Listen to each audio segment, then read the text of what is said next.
Welcome to this lecture. Today we shall talk about improper integrals. There are two different types, integrals in infinite limits or integrals with finite limits where the function that we integrate is not well defined in some of the endpoints. In part 1, I shall discuss integrals with infinite limits. This is how they look like. Let's say from a to infinity, fx dx, or it can be minus infinity to some number, fx dx, or even both limits can be infinities. How to evaluate such integrals? We know from the fundamental theory of calculus that if f big x is antiderivative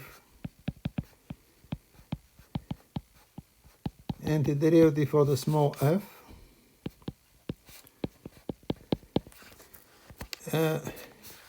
then integral from a to b fx dx we evaluate by writing the antiderivative and putting vertical bar with the limits, and then we evaluate this difference, f big b minus fa.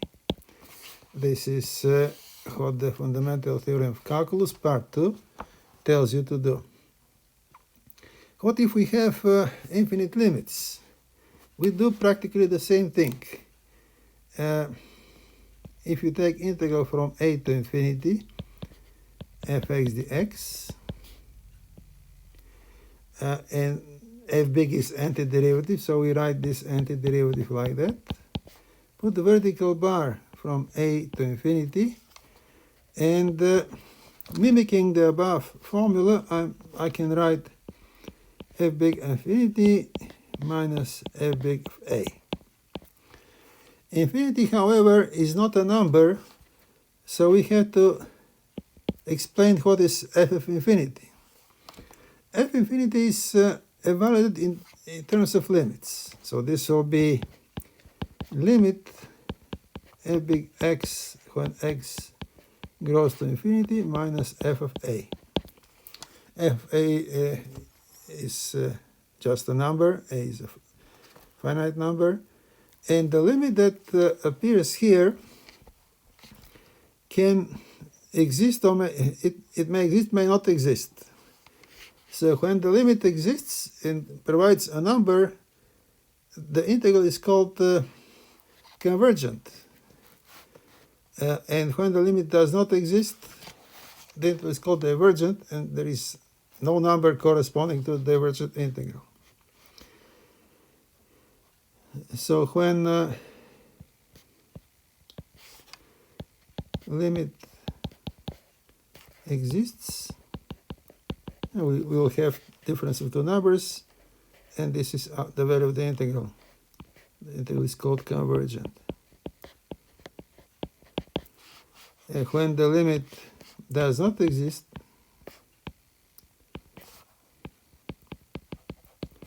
we have divergent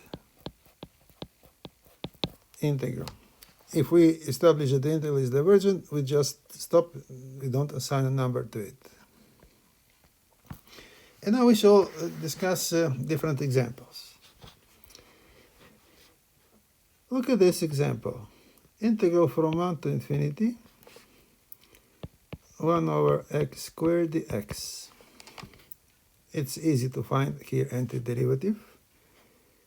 For the function 1 over x squared, you can do power rule. You can write it x negative second, then using the power rule, it will give x negative first divided by negative 1. So it will be this. We have seen this before several times. This is antiderivative. And I'm putting limits from 1 to infinity. And then I have to go this way. Limit negative 1 over x when x grows to infinity, minus putting value number 1 in the place of x, it will become negative 1. So this is what we get. Well, when x grows to infinity, 1 over x approaches 0, so the limit will be 0. Negative or positive doesn't make any difference. And two negatives here plus, so this will be 0 plus 1, and the value is 1. The integral is convergent and the value is 1. And I want to make one remark here. The function to integrate is positive. Let's look at the graph of this function. I'm drawing x-axis, y-axis. Here is the origin 0. And here, let's say number 1 is in this place, and on the ordinate, number 1 is here. So when x is 1, y is 1. We are starting from this point. I'm drawing now the graph of y equals 1 over x squared. When x grows, the function decays. The graph looks something like that. It comes closer and closer to the x-axis. The limit is 0, but it never touches the x-axis. And now the integral gives you the area of the region under this graph, area of this region. And we have infinite region with finite area. The region is infinite because this strip gets narrower and narrower, but the graph never touches the x-axis, so there is always some sort of distance here. And it's an infinite region with finite area, and the area is 1. So such things happen. Now, another similar example. Look at integral from 1 to infinity, 1 over x dx. Antiderivative, here is logarithm, natural log of x. We put limits 1 to infinity, and we have to look for limit natural log x when x grows to infinity, and then minus logarithm 1, which is 0. The logarithm grows to infinity when x goes to infinity. So we have this limit is infinity. It's symbolically written equals infinity. It's not a number, but it just tells you that the function logarithm x grows indefinitely, becomes bigger and bigger when x grows to infinity. And the integral is divergent. Divergent integral. Comparing the previous example, we can draw the graph of 1 over x, which is very similar to the graph of 1 over x squared. But now we have an infinite region with infinite area. Okay. Here is the next example. Look at integral from 0 to infinity, 1 over 1 plus x squared dx. Antiderivative here is arctangent. And we put limits from 0 to infinity. So I have to compute limit arctangent x when x grows to infinity, and minus arctangent 0, which will be 0. What is the limit of arctangent x when x grows to infinity? This is pi over 2. It's an important limit. We can look at the graph of the arctangent function.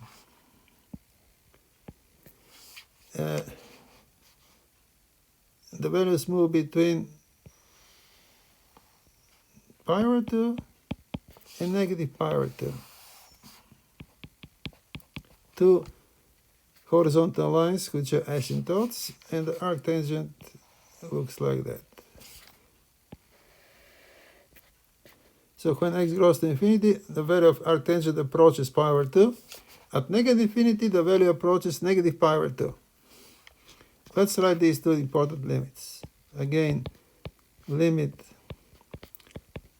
arctangent x when x goes to infinity is pi over 2. And limit arctangent x when x goes to minus infinity is negative pi over 2.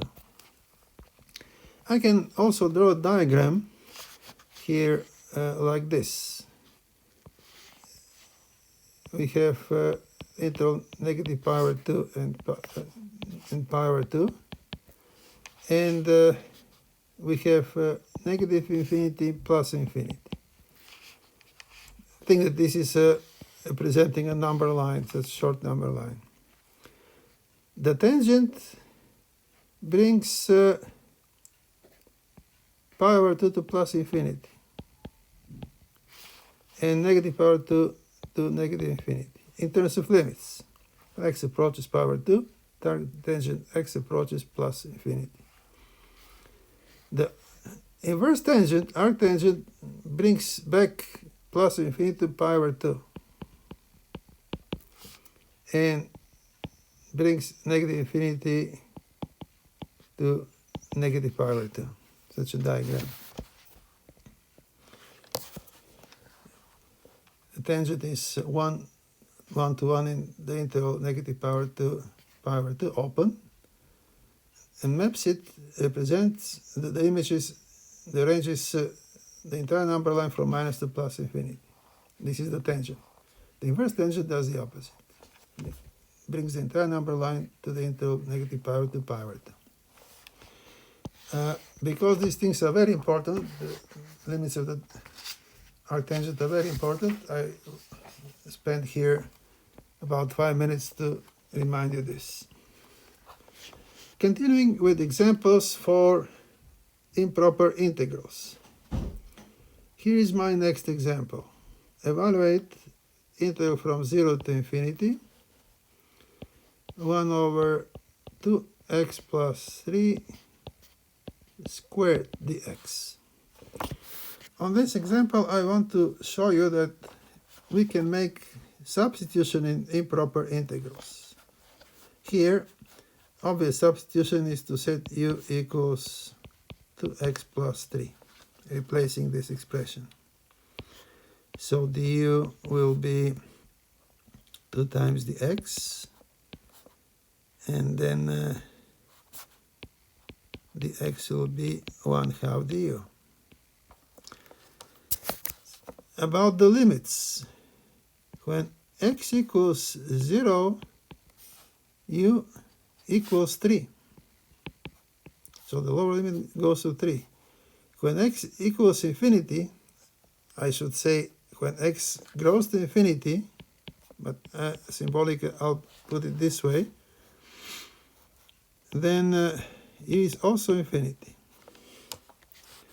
So this integral becomes from 3 to infinity 1 over u squared du, but remember that the x is 1/2 du, so 1/2 outside, and then we can integrate here. It's like our first example. There will be 1/2 and negative 1 over u between 3 and infinity. And I have to take limit of 1 over u at infinity and subtracting value 3. So this is 1/2. Let's put the negative here in front and just vector negative 1/2. And this will be limit 1 over u when u grows to infinity minus 1/3 when you put 3. And this limit is 0. We have negative 1/2, negative 1/3, that's 1/6 value of our integral.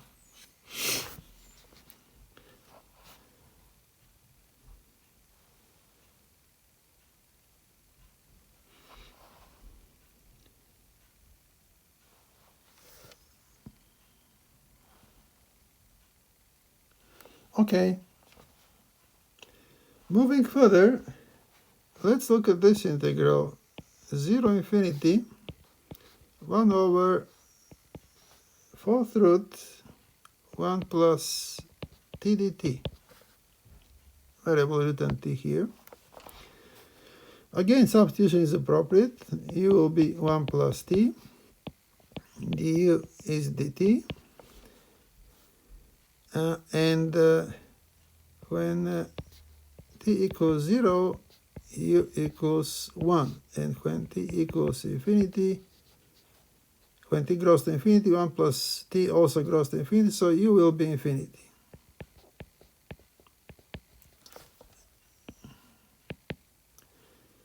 This is how the limits change.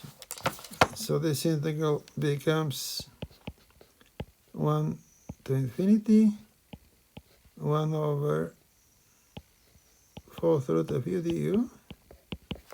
So I'm writing this with negative power up,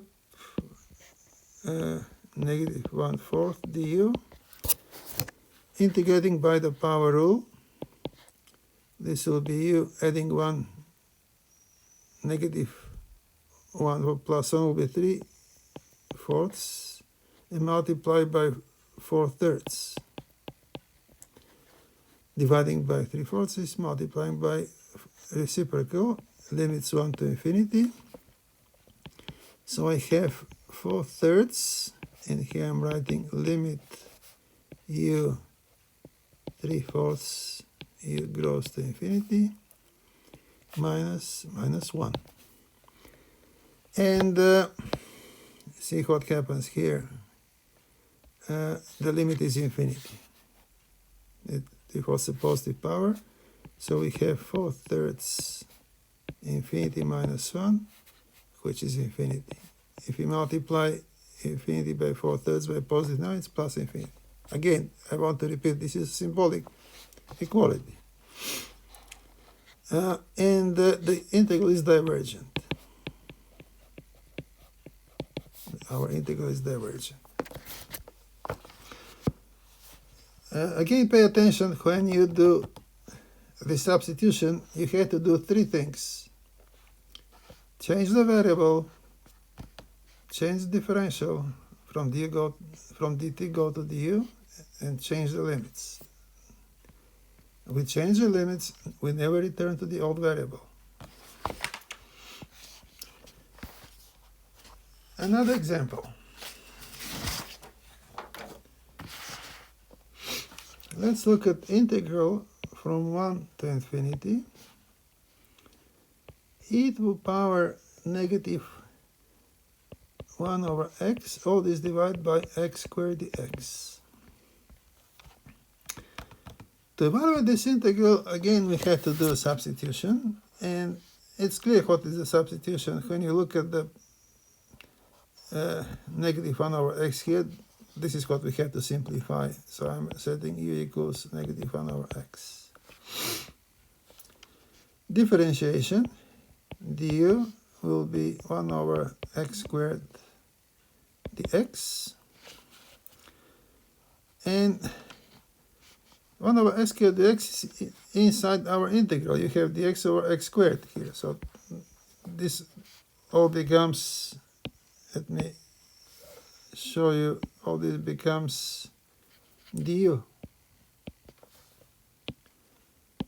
Okay, what about the limits? When x is 1, u is negative 1. When x is infinity, when x grows to infinity,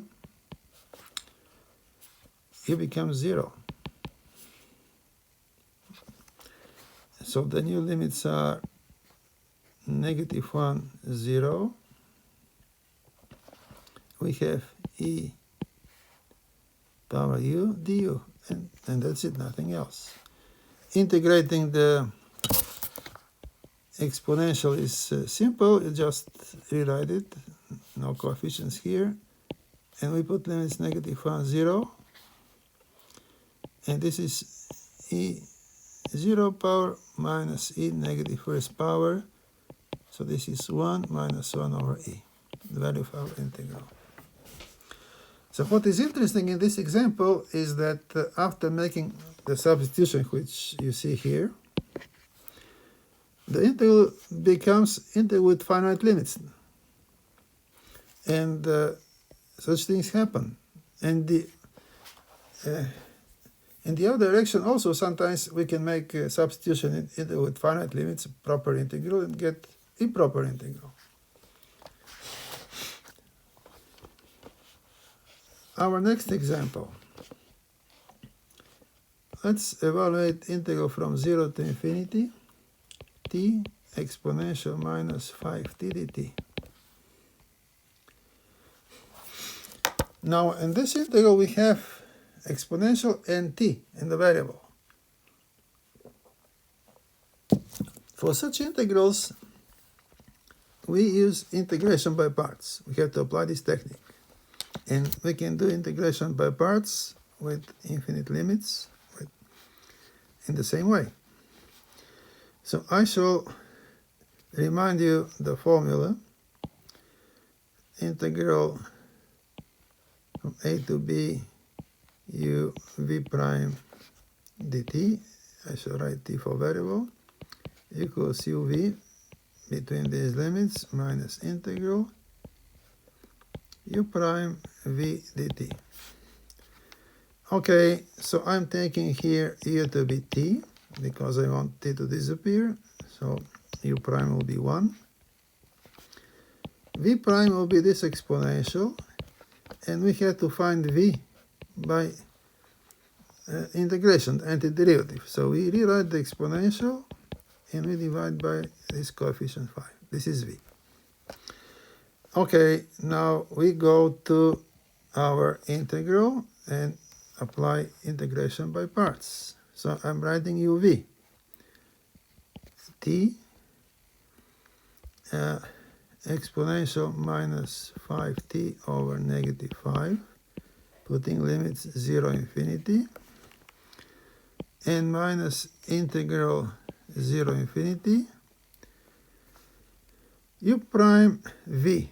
So look here, u prime is 1, v negative 1/5 I can put outside, and it becomes plus 1/5 outside, exponential negative 5t dt. Okay, continuing with this. Now look at the term that is already integrated. We have to evaluate between 0 and infinity. So I have to write, let's write negative 1/5 outside, and then we have to write limit t exponential minus 5t when t grows to infinity, minus value of 0 will be 0. And then we have our integral, which I can solve now. This is 1/5, and then antiderivative we already know is this, 0 infinity. And here again we shall evaluate this by using limits. First, let's do the limit that appears in the intermediate term. I shall do this separately. Limit t exponential minus 5t when t grows to infinity. The exponential we can put in the denominator. It will be more convenient, because you see this is undetermined form. T grows to infinity, exponential approaches 0. So it's better to write it this way. Limit t exponential 5t in the denominator, t grows to infinity. We have form infinity over infinity, undetermined form, so we had to use L'Hopital. And we have actually done this, but let's say we forgot what we did. L'Hopital requires to take the ratio of the derivatives. So I'm writing limit t grows to infinity, derivative of t is just 1, and here 5 exponential 5t. The exponential grows to infinity, 1 over infinity will be 0, so this limit is 0. And look at the intermediate term. The limit is 0 and minus 0, everything is 0. No input from the intermediate term. So this was work on the intermediate term. our integral now equals what is left here. This thing is left. It's negative 1 over 25. And again, we have to do limits. Exponential minus 5t when t grows to infinity minus value at 0, which will be 1. The limit here is also 0. This limit is 1 over exponential 5t when t grows to infinity. This is 1 over infinity, this is 0. So the limit is 0 here. We have negative 1 over 25, 0 minus 1. Finally, it's 1 over 25, the value of our integral. This work was longer, but it's very important to remember how this was done, because we did some very interesting things. We did integration by parts with infinite limits. Moreover, integrals like this will appear when you study Laplace transform in differential equations. So the application here is very important. And now I want to finish this lecture with one integral of rational function. Look at this. Integral from 1 to infinity. The x squared plus 2x minus 3. How to solve this integral? When we have a rational function like this, we try to factor the denominator, and fortunately it factors easily. It's x plus 3, x minus 1. And then we use partial fractions. I shall take this function 1 over x plus 3 x minus 1 and break it in two partial fractions, a over x plus 3 and plus b x minus 1, which are unknown coefficients. Writing common denominator and comparing tops, on the left side there will be 1. What is the numerator on the right side? It's a multiplied by x minus 1 plus b times x plus 3. From here we shall find a and b. There are two convenient numbers. When you set x equals 1, the first term on the right will be 0, and we have this equation, 1 equals 4b. So b is 1/4. Then we can set x equals negative 3. And on the left side, again 1. With negative 3, there will be negative 4a. So a will be negative 1/4. So in other words, the function here is decomposed this way. We have integral from 1 to infinity, 1/4, 1 over x plus 3. Sorry, this a was negative 1/4, and here plus 1/4, 1 over x minus 1 dx. This work on the coefficients we shall separate, and now we continue with our integral. It's good to factor 1/4,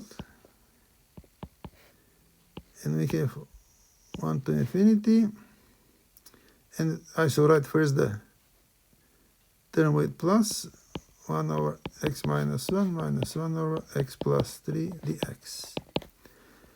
I'm not separating into integrals, finding antiderivative for both these simultaneously.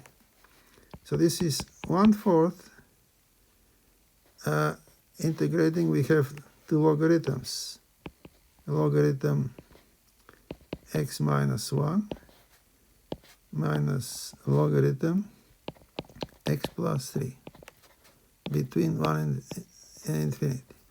No need to write absolute value here, because you see, when x is moving between 1 and infinity, x minus 1 is positive, x plus 3 is positive. Now, each of these logarithms, if you evaluate between 1 and infinity, will give you infinity. But we will not evaluating them. We're not evaluating them separately. We shall unite them.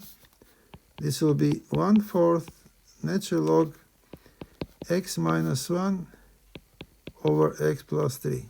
Logarithm of difference is logarithm of the quotient, and we're going to evaluate this between 1 and infinity.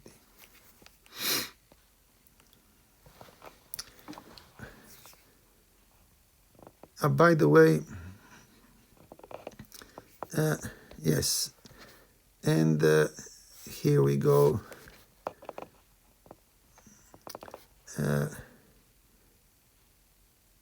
Finding limits. 1/4 limit x minus 1 x plus 3. What is this? Sorry, logarithm. I forgot the logarithm. Have to write a limit, natural log of this. And I can bring the limit inside. This will be, let me do it more space. 1/4 natural log of limit x minus 1 x plus 3 when x goes to infinity. We can divide top and bottom by x, or we can use L'Hopital. This limit is just 1. If you differentiate top and bottom, you get 1 over 1. So this is 1/4 natural log of 1, which is 0. At the other end point, evaluating at 1 here, you see you have to put 1 in the place of x. You have logarithm 0 over 4. So this will be infinity. At x equals 1, we get infinity. So the integral is divergent.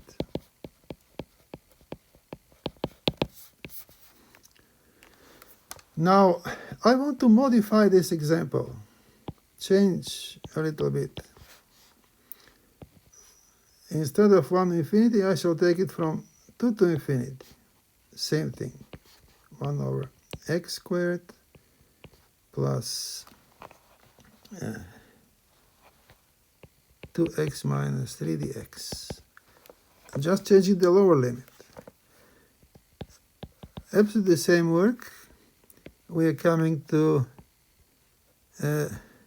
1/4 natural log x minus 1 x plus 3 between 1 and infinity, to infinity. At infinity, we already did the limit, and it was 0. So this will be 1/4 0 minus logarithm at, when put here 2 in the place of x, we have 1 on top over 5. So now the result is 1/4 negative 1/4 natural log 1/5, which is a finite number. And look, I can write this in a better form. Logarithm 1 over 5, this is natural log 1 minus natural log 5 will be negative logarithm of 5. So this becomes 1/4 natural log 5. Easier for evaluation. So remember this property of the logarithm. Logarithm a over b is natural log a minus natural log b. And if you have logarithm reciprocal of some number, this is just negative logarithm b, because logarithm 1 will be 0. Okay, look at these examples carefully, what technique was used and how it was used, and you can start with your homework doing integrals with infinite limits. In the second part of this section, I shall talk about improper integrals in finite limits, but there is something special with the function inside. Goodbye.